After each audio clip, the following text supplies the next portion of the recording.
Bonjour, un nouveau rendez-vous comme d'habitude, chers téléspectateurs, chères téléspectatrices, chers internautes de l'Écolis RDC TV. Nous sommes au numéro 22 de notre rendez-vous pour scruter l'information dans le ciel, dans le paysage de la RD Congo. Et comme vous le savez, notre information qui part de la RD Congo embrasse pratiquement toute la région des Grands Lacs. C'est ça la géopolitique des Grands Lacs.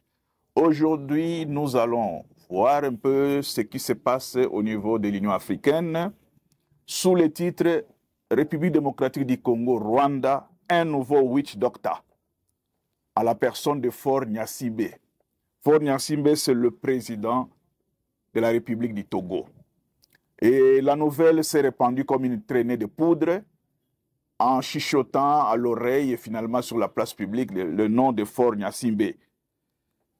L'Angolais Joao Lorenzo aurait proposé les Togolais Faure Gnassingbé comme médiateur, le remplaçant dans la résolution du conflit entre la RDC et le Rwanda. Donc, en attendant la validation officielle, Faure Gnassingbé est le nouveau witch doctor. Alors, witch doctor, c'est un terme anglais qu'on peut traduire par guérisseur. On peut le traduire par Ngangakisi, comme disent les Quinois, ou on peut le traduire aussi par marabout dans le langage ouest-africain.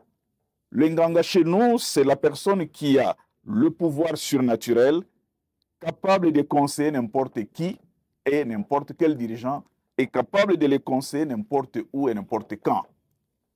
Le Ngangakisi ou le witch doctor, c'est celui qui peut résoudre par ses conseils, parce qu'il voit loin, il a 4 yeux, il peut résoudre tous les problèmes, il connaît ce qui se passe et ce qui se passera demain. Donc, Gnassingbé doit jouer ce rôle-là de witch doctor, c'est-à-dire de médiateur. Mais alors, pourquoi simplement on a choisi Faure Gnassingbé? Les problèmes, nous les résolvons ou bien nous les analysons sous 2 angles. Il y a 2 raisons qui concourent à la proposition de Lorenzo de choisir son homologue togolais. D'abord, nous devons noter que Lorenzo est l'un des rares présidents africains qui a une bonne lecture de la crise qui secoue la région des Grands Lacs et singulièrement la RDC. Pour Lorenzo, la crise à l'est du Congo oppose 2 États, la République démocratique du Congo et le Rwanda. Donc pour trouver la solution à cette crise, il faut nécessairement faire parler les 2 dirigeants, Félix-Antoine Tshisekedi et Paul Kagame. Et comme on le sait, il avait réussi même à le faire parler jusque la veille du 15 décembre 2024, où on devait signer la feuille de route de Luanda et où le président Paul Kagame avait refusé de répondre à ce rendez-vous qui plus tard a donné comme conséquence la chute de Goma et de Bukavu. La feuille de route de Luanda est claire. La feuille de route de Luanda dit simplement ceci en 2 termes. Le Rwanda retire ses troupes de la République démocratique du Congo et concomitamment, la RDC donne le plan de la neutralisation des FDLR. Donc, le vrai problème, Lorenzo le comprend mieux que le problème est d'abord externe avant d'arriver au problème de l'intérieur. Donc, on a vu aussi le tâtonnement de l'Union africaine qui a désigné 5 facilitateurs ou 5 médiateurs. Les 5 médiateurs avaient un dénominateur commun, ils étaient d'anciens chefs d'État de l'Afrique. De 2, ils n'étaient plus en fonction. Et selon plusieurs analystes, ils ne pesaient plus. Ils avaient perdu leur aura, ils n'avaient plus assez de charisme pour faire avaler ou pour faire valider leurs décisions. Bref, à analyser le poids des 5 ex-chefs d'État africains, la conclusion a été claire que leur résolution, ou la résolution prise par eux et à travers eux ne serait pas appliquée au niveau des chefs d'État africains.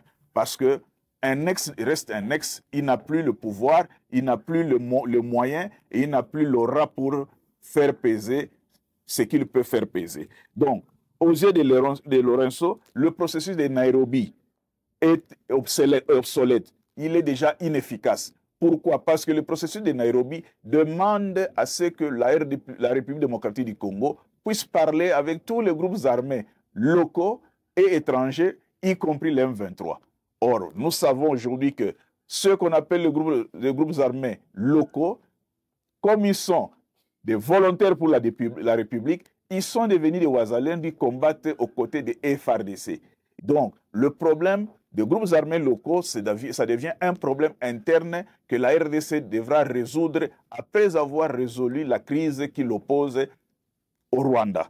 Donc, pour beaucoup d'analystes, pour beaucoup d'observateurs, la fusion du processus de Nairobi et de la feuille de route de Rwanda ne peut pas être opérationnelle parce que le vrai problème se pose entre la RDC et le Rwanda. Donc, il faut enterrer cette fusion-là et il ne faut prioriser que la rencontre Tshisekedi-Kagame, donc la feuille de route de Rwanda. Alors, cette mission qu'on confie au nouveau Witch Doctor, Faure Gnassingbé, le Togolais, parce qu'il a aussi une expérience. Faure a joué à la médiation dans les conflits qui opposent les États du Sahel, les 3 États, à la communauté, à la CEDEAO. Il a aussi joué au conflit qui opposait la Côte d'Ivoire au Mali avec l'arrestation de quelques militaires, quelques gendarmes ivoiriens. Donc, Faure Gnassingbé revient à ce qu'on a appelé les solutions africaines aux problèmes africains. Donc, il doit sauver la case RDC qui brûle et à travers cette case RDC, la case Afrique. Que les Africains puissent montrer leur maturité à résoudre les problèmes qui se posent en Afrique. Nous l'avons déjà dit que avant l'adoption de la résolution 2773, il y avait trois pays africains qui s'étaient opposés aux sanctions. Il y avait la Somalie, il y avait l'Algérie et puis la Sierra Leone qui disait qu'il faut laisser les Africains résoudre eux-mêmes leurs problèmes. Et l'Union africaine essaie de récupérer ce qui risque de lui échapper. Ça, c'est la première raison. Tous les éléments que nous donnons participent à la première raison qui fait qu'on puisse donner à Faure Gnassingbé la médiation. Mais il faut aussi ajouter un autre point. Faure Gnassingbé est francophone, 100% francophone. Faure Gnassingbé est très proche de la France. Lorenzo est très proche de la France. Nous savons aussi que la France soutient le Rwanda.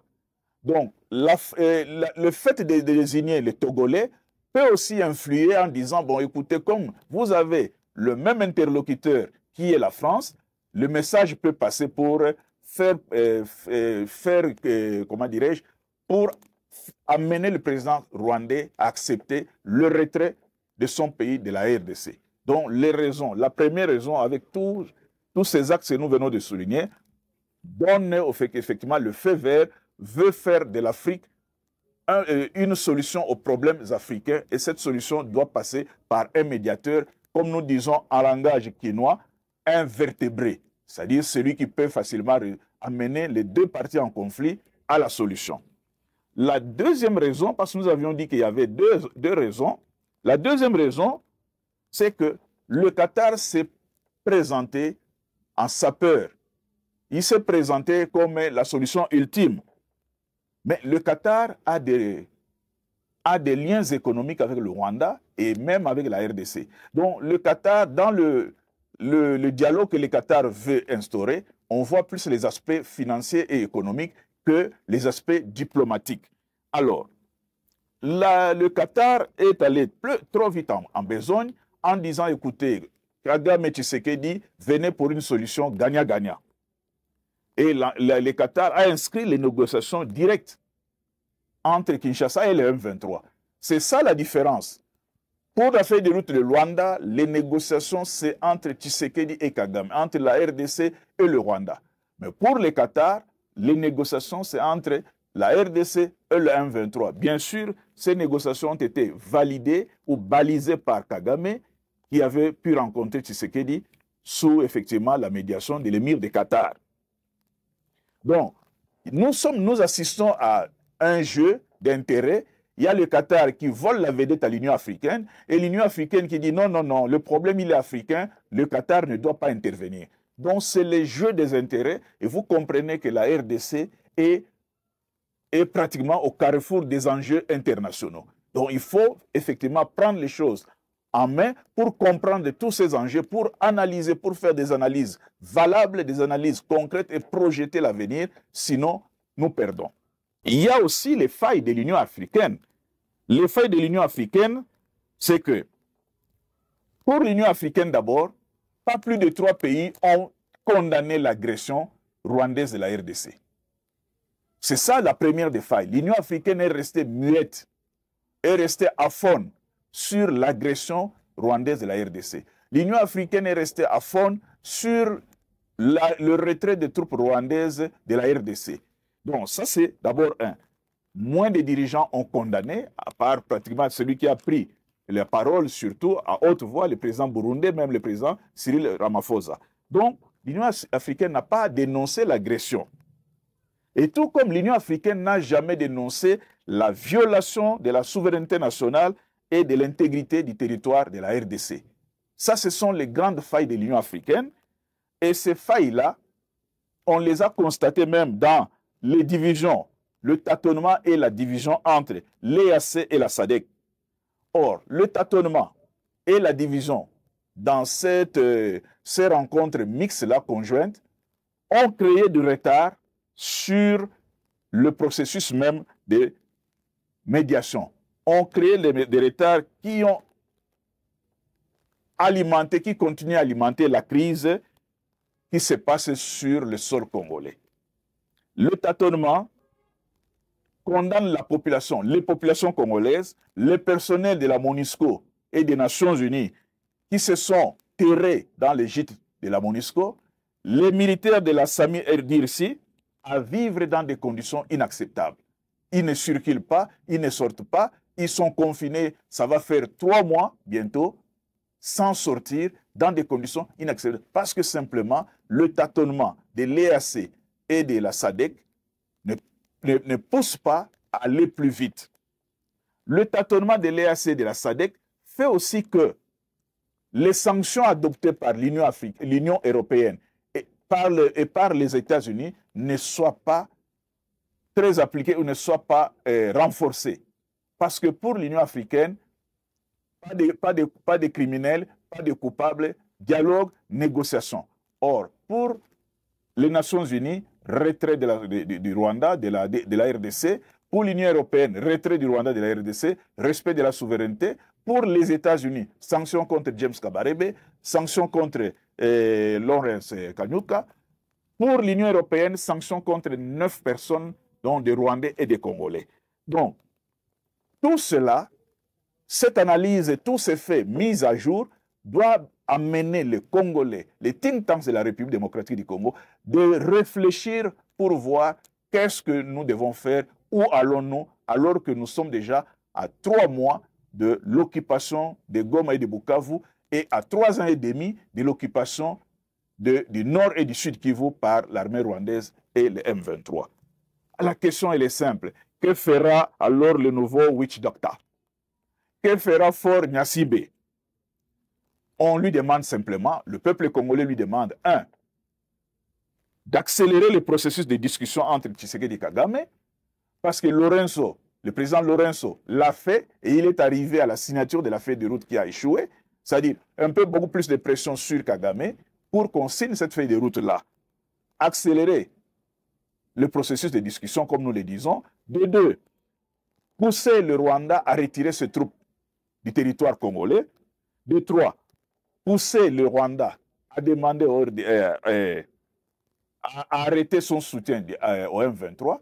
Et lorsqu'il aura fait cela, les choses pourront aller vite parce qu'on doit aussi libérer l'aéroport de Goma pour que l'aide humanitaire commence à arriver pour servir tous ceux qui sont dans les besoins. Qu'est-ce que Faure Gnassingbé doit encore faire? C'est imposer le respect de la souveraineté et de l'intégrité du territoire congolais. Parce que s'il ne le fait pas, un autre pays se réveillera un matin pour occuper un territoire qui n'est pas le sien. Donc, voici les réponses, ou disons, voici ce qu'on attend de Faure Gnassingbé. Du côté de la RDC, continuer à faire pression pour accentuer les sanctions. Évaluer les sanctions, faire pression sur la communauté internationale, sur l'Union européenne plutôt, sur les Nations Unies, pour qu'on applique la résolution 2773. Cette résolution-là, elle est pratiquement la solution à tout ce que nous vivons sur le sol congolais et à tout ce que nous vivons dans l'espace Grand Lac. Car si on ne sanctionne pas, les gens deviennent têtus, les gens s'habituent à cette vie-là, et comme vous savez, quand le temps passe, plus on a tendance à s'habituer, on a tendance à comprendre, à croire que c'est comme ça qu'on doit vivre, on a tendance à dire, bon écoutez, nous attendons le retour de Jésus-Christ. Or, Jésus-Christ ne viendra pas aujourd'hui. Il faut tout faire pour éviter que l'administration parallèle des territoires occupés soit effective. Donc, pour que cette administration ne soit pas effective, il faut nécessairement pousser au processus de la rencontre Tshisekedi-Kagame, pousser aux sanctions de telle sorte que la République du Congo, la République démocratique du Congo, puisse récupérer l'intégrité de son territoire, dont une partie est sous occupation rwandaise. Chers téléspectateurs, chères téléspectatrices, chers internautes, chers amis de les coulisses RDC TV, likez, voici ce que nous avons voulu partager avec vous pour aujourd'hui, en attendant d'autres émissions, en attendant d'autres informations, en attendant d'autres partages. Nous vous souhaitons bonne journée et surtout nous vous convions à lire, à partager, à visualiser et surtout à réagir dès que c'est possible. Portez-vous bien et à la prochaine.